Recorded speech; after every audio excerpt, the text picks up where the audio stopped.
record at least this. So, so given that Pranav has asked a question from the 14th chapter of the Bhagavad Gita, given that we have limited free will, is it actually possible to control our gunas, in the sense control the three modes of the material nature? So it is not possible for us to control the three modes of material nature. The three modes, they control our behavior. They control us. So how can we control them? We are like puppets. So even our free will, what we do with that free will is determined by the effect of the three modes of the material nature, right? So we cannot control the three modes of the material nature. They're very extremely strong. But when we practice devotional service to Krishna, when we always remember Krishna and never forget him, he as the super soul is observing this as a witness. And material nature is subordinate to Krishna. He instructs material nature that you can no longer control this jiva, this soul, because he is my devotee. Then material nature cannot exert her influence on us through the three modes, right? So if we want to, we cannot control the three modes of material nature, but if we want to transcend the three modes, it's only possible through Krishna's mercy. And how to get Krishna's mercy? By serving him, by always remembering him. We can, through his mercy, we can transcend the three modes of the material nature, right? We cannot control them, we can transcend them. I hope I have now made things a little more clearer, Pranav and Diktanshu. We are not discarding our responsibilities here, Pranav. You're asking, is it like we're discarding our responsibilities? No, we are not discarding any responsibility. We discussed this. We have responsibilities towards the body, which is called Swadharma, and we have responsibilities as the spirit soul, which is called Nitya Dharma. And our Nitya Dharma is to serve Krishna, remember Krishna every moment of our lives, right? So when we perform both these responsibilities, we are not discarding any responsibility, right? It's just what we usually intentionally or unintentionally discard is our Nitya Dharma. Our responsibility to serve Krishna, serve God on a daily basis, that is what we discard. But when we do that as well, then we're not discarding any responsibilities. Right. Saumi is asking a question. This is a question relating more to previous chapters. But for example, as Krishna already predestined the death of the Kauravas, does he similarly already determine when we will achieve enlightenment or moksha? No. Krishna has sent us here because we developed certain qualities of envy.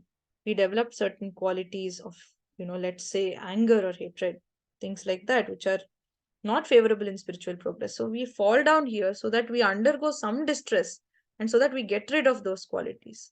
But instead, once we come here to this human, in this human form of life, when we come here to this earth or this Bhuloka, earthly planets, we think that this whole creation is for us and we are the enjoyer. And we start, the little bit of happiness that we get, we think that this is eternal happiness. No. So that is not the case.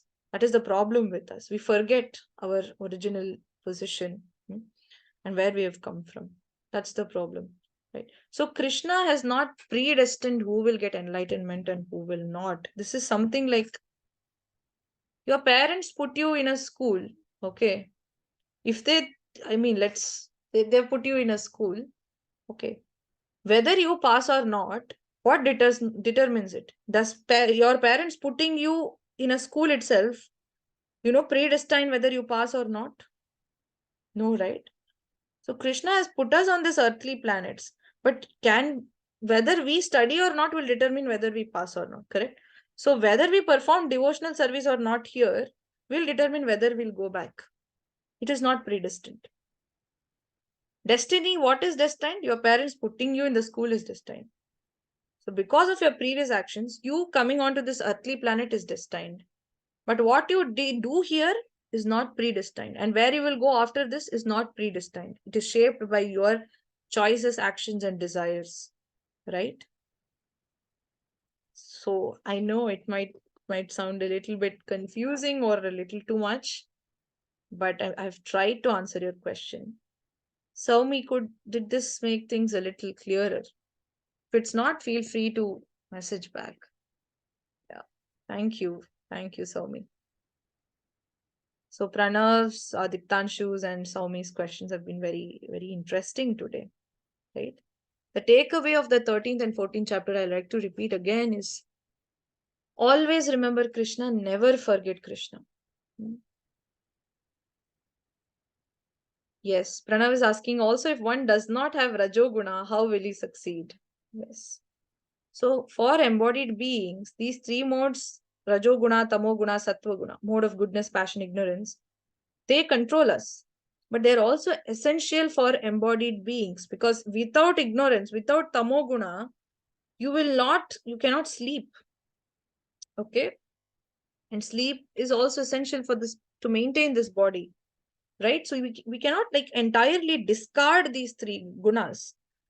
What does transcending the three gunas mean? It is not like disregarding the three gunas or being completely what to say, there, it's not like destroying their existence. They will be there, but you are no longer controlled by them. That's it. That is transcending the three modes, right?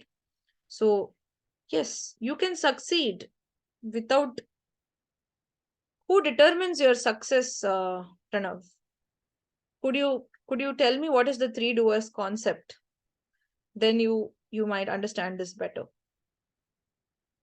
Who determines whether you're successful or not? Who determines it? Can anybody quickly summarize the three doers concept? We have our brilliant, enlightened student Prashant. Would you like to help out? What is the three doers concept?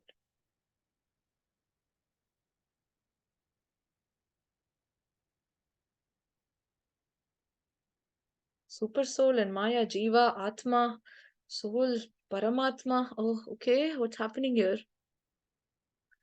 Who are the three doers? It's a very important thing that keeps coming all through the Bhagavad Gita. Jiva, Ishvara, and who's the third doer? Indumati ji. Excellent. Prakriti, right? So we have Jiva, which is ourself, spirit soul. Ishvara is Lord himself residing as Paramatma, and Prakriti is material nature. So what does the Jiva do? Jiva has performed some actions and he has the store of karmic merit. Okay. And he desires. This desire goes to Paramatma or Ishvara. He's there in the heart. He knows of all our desires. But all our desires are not fulfilled. Now, Lord sees our previous merit and our desires and sanctions the ones that we deserve. Okay. When Lord gives his sanction, material nature executes it so that this desire gets fulfilled, right? This is the concept of the three doers. So who is desiring here? It is the Jiva who is desiring here, right? We as spirit souls are desiring.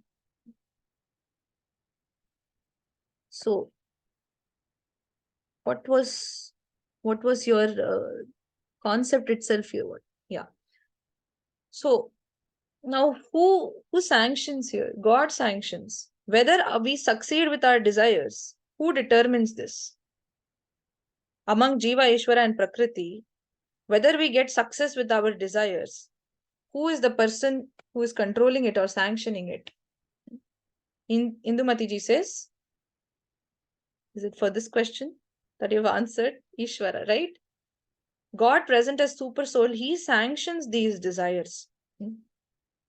So your question, Pranav, was, if one does not have Rajoguna, how will he succeed? So to succeed in something, first you have to desire for that thing, right? Whether your desire gets sanctioned or not, what determines it? Your efforts and whether you have proper merit to, get that desire sanctioned.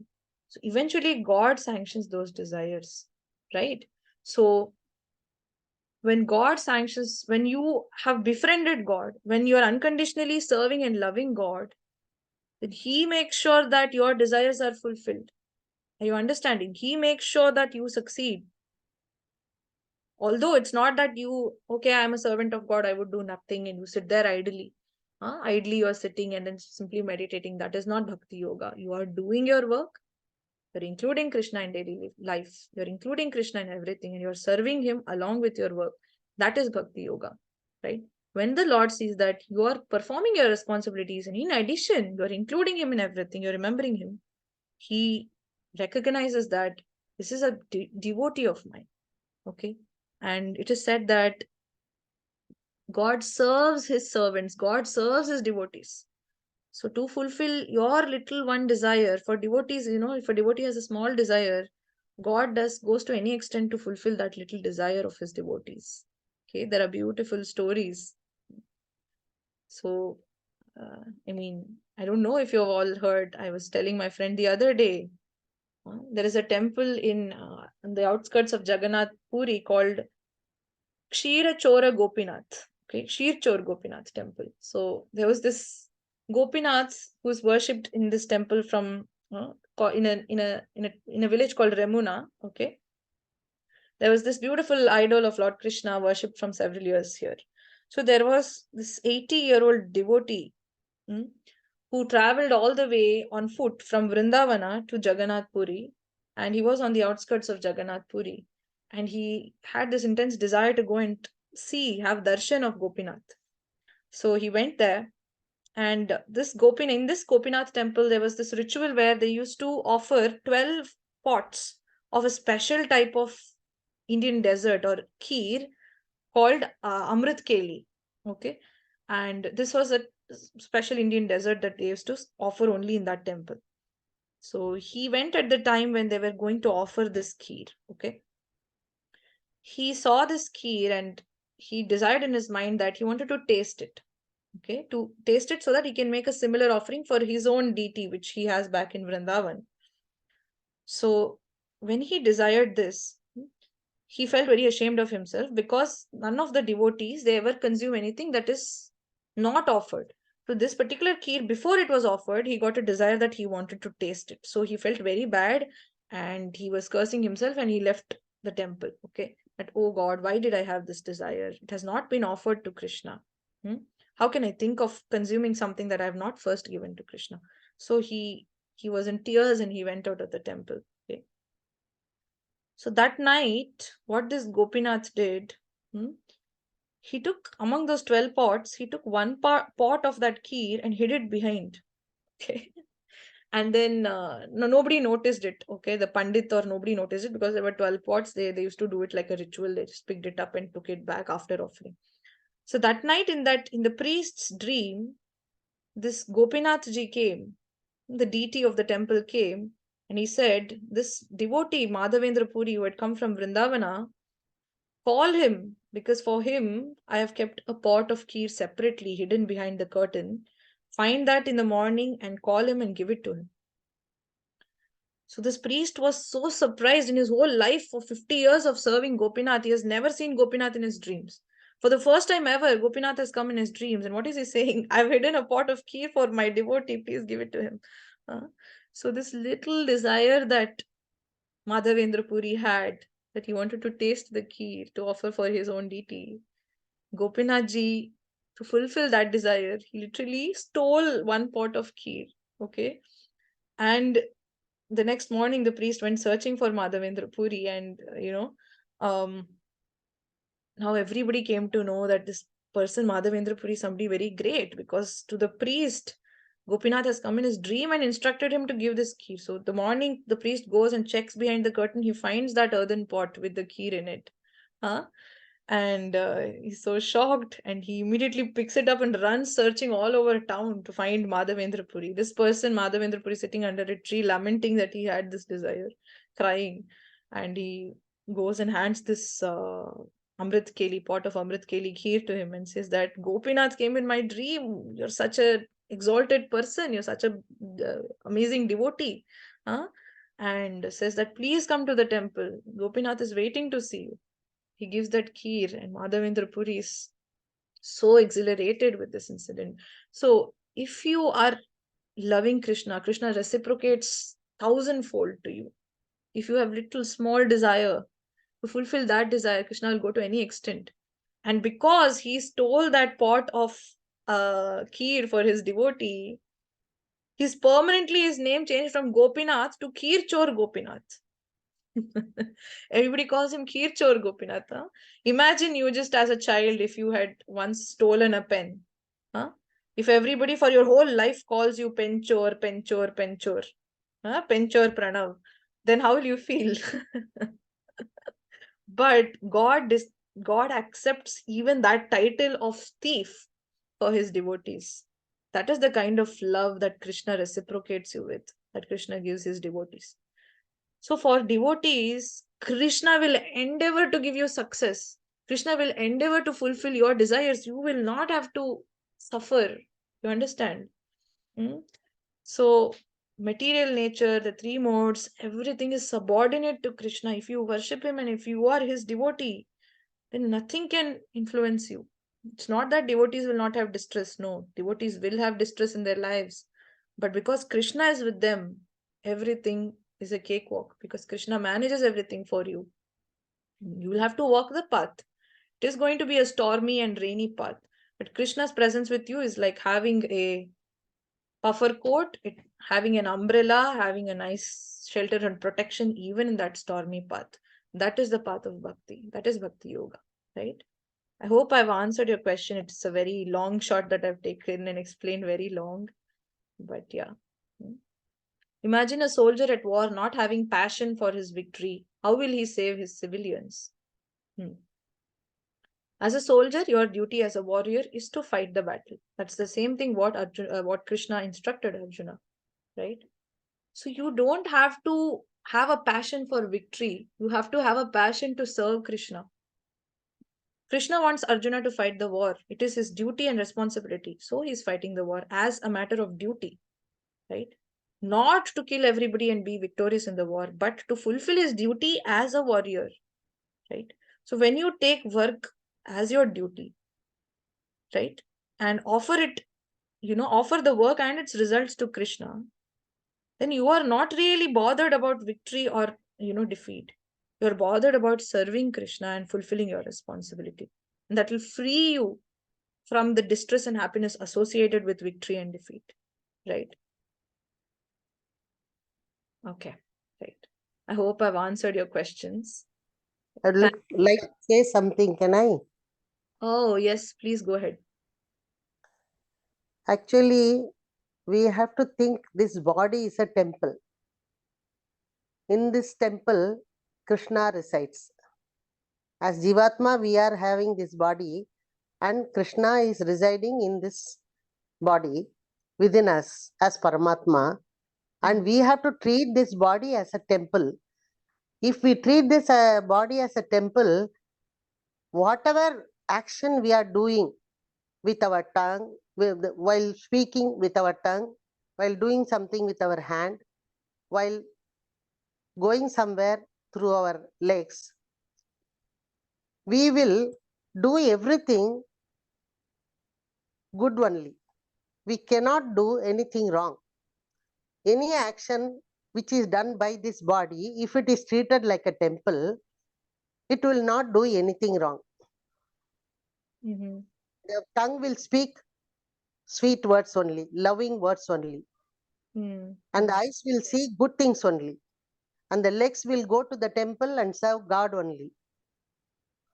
Otherwise, serve others.